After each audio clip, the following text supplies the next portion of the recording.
Well, now back to our top story, the Benghazi scandals today, and this new Ben Rhodes email that could spell some trouble, legal trouble, for the Deputy National Security Advisor to the President, or so says our next guest. Because with that email, written weeks before the 2012 presidential election, Judge Napolitano says that Rhodes may have violated the Hatch Act. Now, what is the Hatch Act? It's a federal statute. It's prohibiting federal workers from engaging in politics on the job that would influence, interfere with, or affect the results of an election.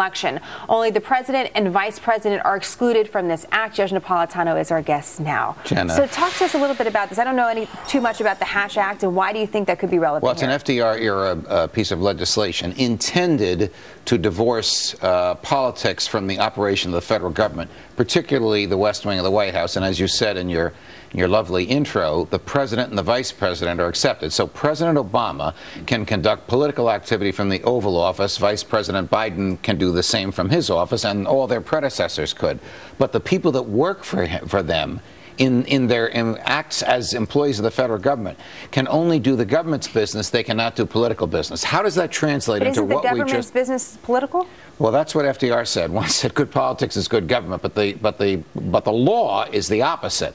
The law is the politics and government must be separated. So the president's political team, for example, and remember what was happening in this Benghazi time period. It was Mitt Romney versus Barack Obama. It was the height of the presidential election campaign. It was September of that year. The president's political team cannot have an office in the West Wing. They can't even go to the West Wing. Flip side of that is the president's people who work for the White House in the West Wing cannot go to the president's political office. They cannot communicate with the president's political office. That brings us to the Ben Rhodes email.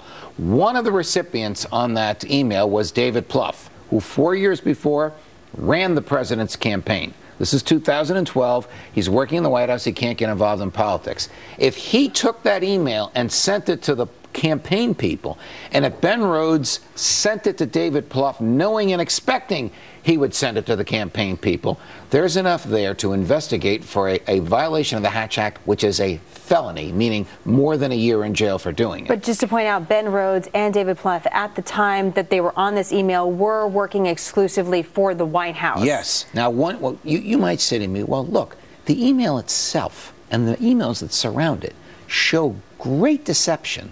Your two guests, Jonah Goldberg, just pointed out the tremendous deception that the government engaged in, outright lies to mislead the American public to make the president look good. Guess what? That's not against the law. Well, and that point was also brought up in a Slate.com editorial earlier today. It says this: the email shows that the White House was engaged in a coordinated effort to cover the president's backside. That is not necessarily new. They do that every day. Yes. So how would you prove, and what evidence is there that it could be criminal?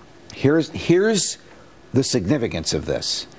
Should the Attorney General appoint a special counsel to investigate the obfuscation around Benghazi? Is there enough evidence to believe that people violated the law by not complying with subpoenas, or that people violated the law by breaking the Hatch Act? Now, in order to start an investigation, you don't need absolute proof beyond a reasonable doubt.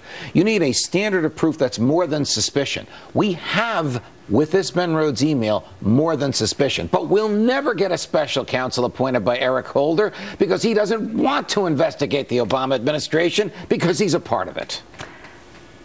Is there anyone out there that would be able to bring that to fruition without having Eric Holder do it? Here's what the House of Representatives, which is controlled by the Republicans, could do.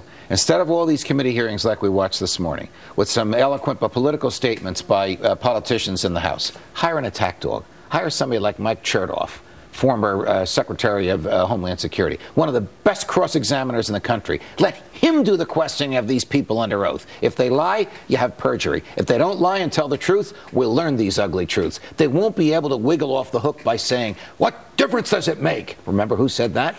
But she was answering a politician who didn't follow up with the question that a skilled cross-examiner would follow up with. Judge, thank you. Pleasure. Interesting Janet. side to the story. John?